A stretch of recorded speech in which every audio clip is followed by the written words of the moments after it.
নমস্কার। আজকে চলে এলাম আমি রীনা মণ্ডল। প্রত্যেক দিন আসার চেষ্টা করি।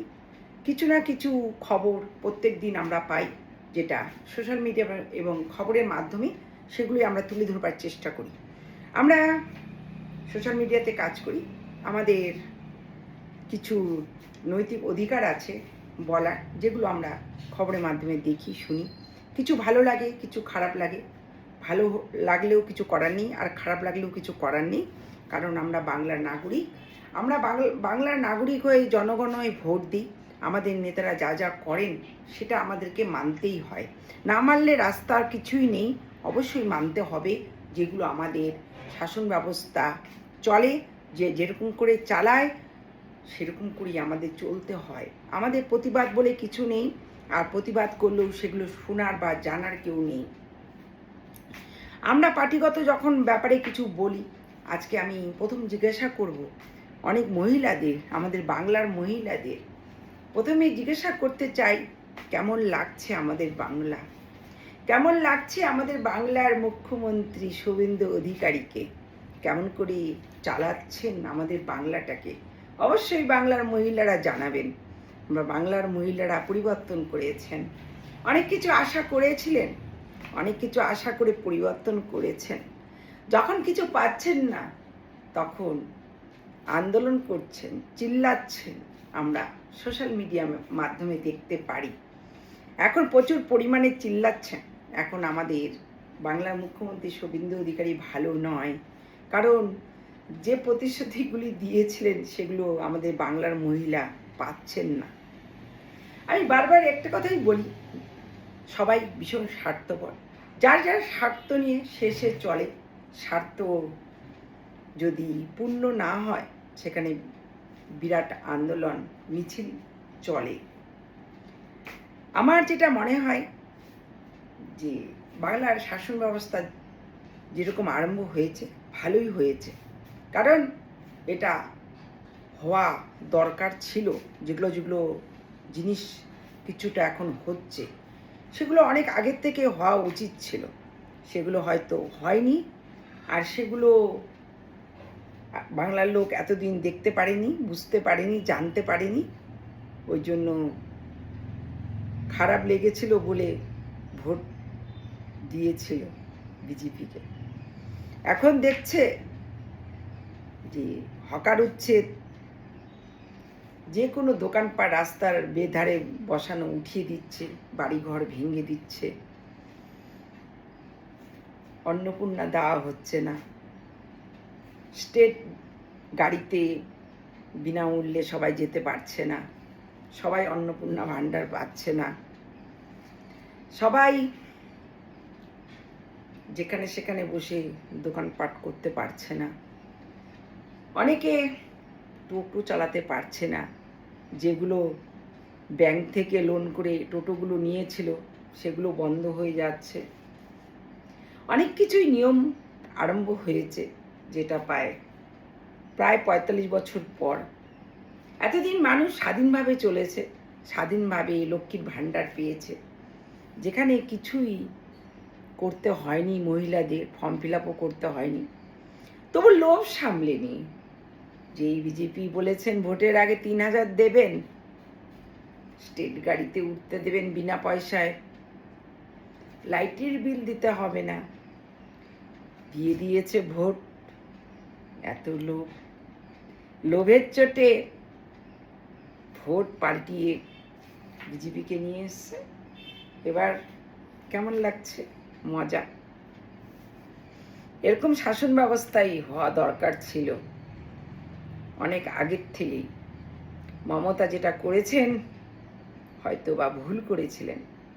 মমতা সবাইকে মায়া করেছিলেন, সবাইকে অন্নপূর্ণা ভাণ্ডার দিতেন, যার থলেতে যতটুকু সামর্থ্য ছিল তিনি করার চেষ্টা করেছেন। তিনি সেতুকি করার অর্ডার করতে পেরেছেন। তিনি ডবল ইঞ্জিন ছিলেন না।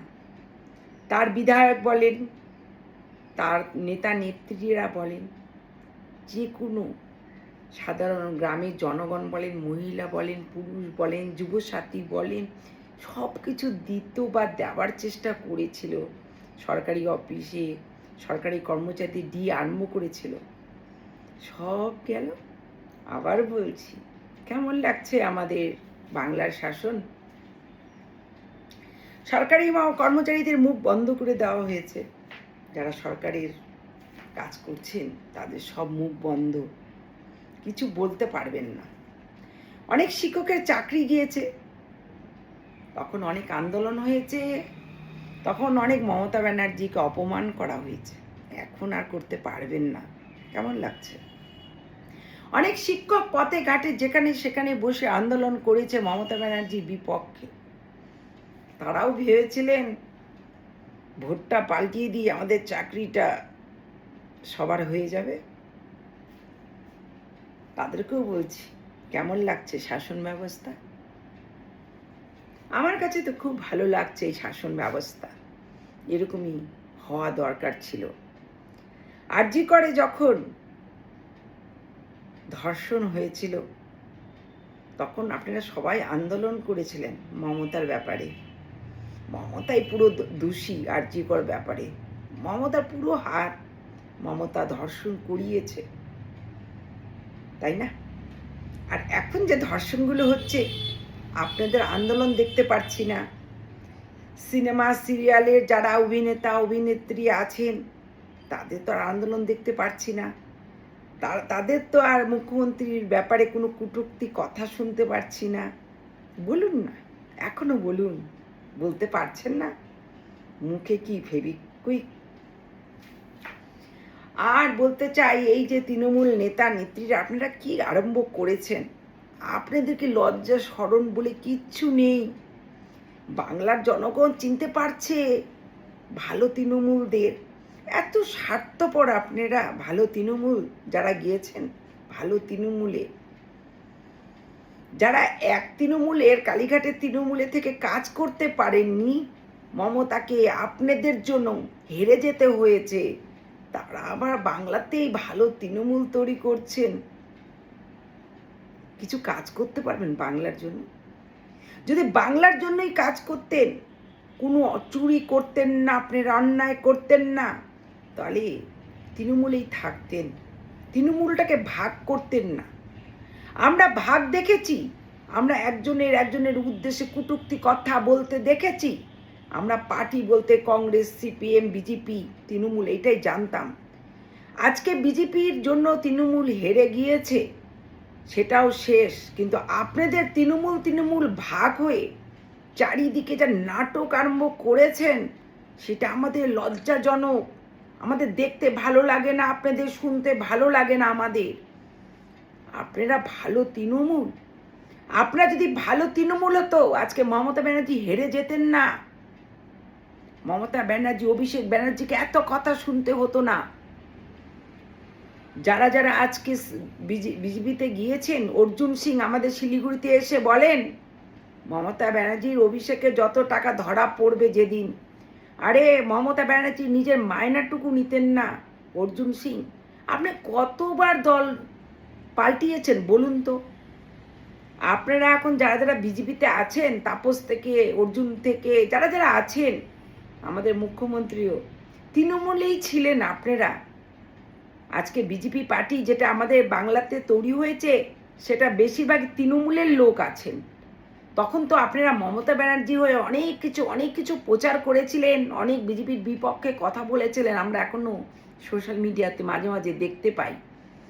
আর আজকে আপনারা বিজেপির পক্ষে মমতা ব্যানার্জিকে প্রত্যেকটা মুহূর্তে কটূক্তি কথা বলছেন। ভালো তৃণমূল তৈরি করে ভালো তৃণমূল হওয়ার চেষ্টা করছেন। এখন তৃণমূল দুটি হয়ে গেছে। দেখুন, বাংলার জনগণ অত বোকা নয়।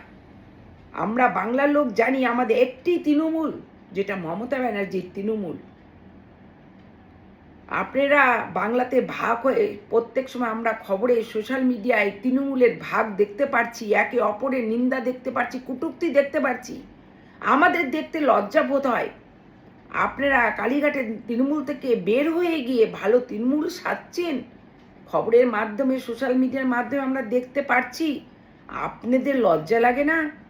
আপনারা যার 15 বছর নুন খেয়েছেন, তার গুণ গাইতে আপনারা পারলেন না। ওই 72 বছরের মহিলা যখন হেরে গিয়েছেন আপনাদের জন্য, আপনাদের মতন বিধায়ক, এমএলএ, এমপির জন্য, আপনাদের মতন কাউন্সিলর, পঞ্চায়েতের জন্য, আজকে সেই নেত্রী মমতা ব্যানার্জি যেখানে সেখানে অপমান হচ্ছে, কটূক্তি শুনছে। যেই মহিলার কোনো বাংলাতে দোষ নেই, যেই মহিলা সবার জন্য বাংলার করেছেন, এখানে কিচ্ছু ভাবেননি, তিনি করেছেন একমাত্র এক মহিলা, মমতা ব্যানার্জি। তার মতন আপনারা যদি 4 ভাগের 1 ভাগও করতে পারতেন তাহলে বুঝতে পারতাম কেমন লাগছে শাসন ব্যবস্থা, কেমন লাগছে মহিলাদের। একটা কথা বলে, অতি লোভে তাঁতি নষ্ট। লোভ সামলান, লোভ করে কাউকে ভোটে এনে জিতিয়ে এনে কখনোই আপনারা জিততে পারবেন না। আর তৃণমূল, আজকে ভালো তৃণমূল ঋতুব্রত, আপনি মমতা ব্যানার্জির দলটাকে বিচ্ছেদ করে দিয়েছেন। ঋতুব্রত, আপনি কোনো পার্টিতে কোনোদিন ভালো হয়ে থাকতে পারবেন না। আজকে আপনার জন্য তৃণমূল আলাদা হয়ে গেছে, বিচ্ছেদ হয়ে গেছে, মমতাকে একা করেছেন আপনি। এই সময়টা, এই যে মুখ্যমন্ত্রী আমাদের প্রাক্তন মমতা ব্যানার্জিকে অপমান করছেন, কটূক্তি করছেন, বিচ্ছেদ করে দিয়েছেন, এই ভোগান্তি আপনাকে একদিন ভুগতে হবে। একদিন আপনাকে এর পস্তানো, প্রচুর পরিমাণে পস্তাতে হবে ঋতুব্রত। আপনি রাস্তা খুঁজে পাবেন না। যে তৃণমূলকে আপনি লন্ড ভন্ড করে দিয়েছেন, আপনাকে ভগবানও হয়তো কোনোদিন মাফ করতে পারবে না।